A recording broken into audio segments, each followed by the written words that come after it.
Yesterday, Your Honor requested that the Commonwealth produce for Your Honor's consideration the legal authority for our position that the gun, which is Commonwealth's Exhibit Number 1, is a firearm within the meaning of the Uniform Firearm Act. First of all, sir, to read the language of the statute, the term firearm is defined in the statute as follows. Firearm means any pistol or revolver with a barrel less than 12 inches, any shotgun with a barrel less than 24 inches, or any rifle with a barrel less than 15 inches. That's the total definition of a firearm.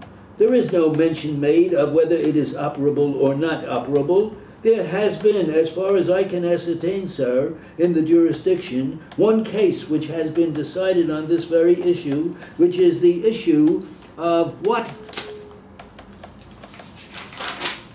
constitutes a firearm within the meaning of the Act. This is the only case, as far as I know, that has considered this point. This is the case which is cited on this point by the Pennsylvania Law Encyclopedia and cited in the annotation of Purdon's.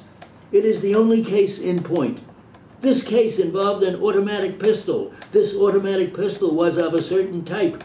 To cite the case for Your Honor, it's Commonwealth versus Grab. That's found in 54 District and County Reports at page 233.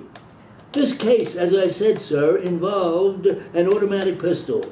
The automatic pistol was of a certain design. It was a Colt automatic pistol, which was designed in such a way that when the magazine was removed, the action of the pistol, that is, the firing pin and trigger mechanism, was frozen in position and could not operate without the magazine being inserted.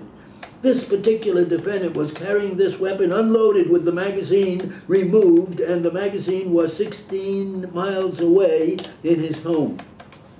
So that he had an automatic pistol without a magazine. The magazine was at a distant location, and the firing pin mechanism could not operate in this pistol. The argument was made that this was therefore not a firearm within the meaning of the statute, since it could not, in its present condition, discharge a projectile. The court, Judge Hargraves, treated this entire question. I am just going to read verbatim from the opinion of the court. It treats the entire issue rather well, and I am reading from page 238. In defining the word firearm, the Act used the term pistol and revolver, and the defendant would construe these terms to mean a pistol or revolver capable of being discharged. The term firearm clearly does not include either a wooden toy pistol or a single part of a pistol. The ability to discharge a cartridge is that which distinguishes a firearm from a toy, or from incomplete parts of a firearm. But it does not follow that the mere fact that a gun cannot be discharged in its then condition takes it out of the general classification of a firearm. Most guns have safety devices that make it impossible to discharge the gun, even by striking it with a hammer. A gun with an empty cartridge case jammed in the chamber cannot be discharged. A gun with the barrel plugged is incapable of being discharged. But by merely releasing the safety device or removing the jammed cartridge case or removing the plug, all three guns are rendered capable of being discharged. It could not be contended that any of the guns indicated were not firearms. To continue with the definition of the firearm by the court, the normal method of loading an automatic pistol is to place the cartridge in the clip and insert the clip in the pistol. The same act which loads the pistol also releases the safety device and renders the pistol capable of being discharged. The removal of the clip merely brings into play certain mechanisms which act as an additional clip. The insertion of the clip does not make the gun a firearm. It merely releases the safety mechanism.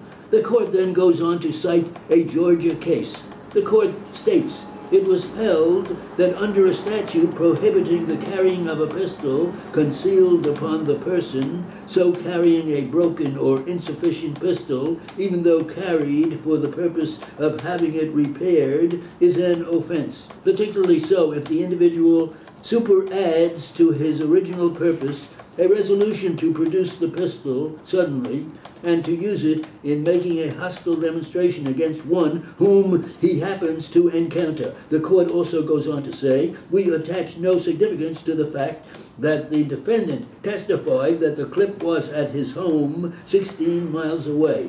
If the pistol was not a firearm with the clip 16 miles away, it would not be a firearm with the clip 1 mile or 1 foot away. The purpose of the United Firearms Act could be evaded by a potential robber by the simple expedient of having his confederate carry the clip for his automatic, and neither of them would be guilty of an offense until the clip was inserted into the gun. The Uniform Firearms Act itself indicates that the insufficient pistols were intended to be included within the definition of firearm. By its terms, the Act does not apply to a person engaged in repairing firearms, having in his possession a firearm in the usual or ordinary course of his business, or to any person.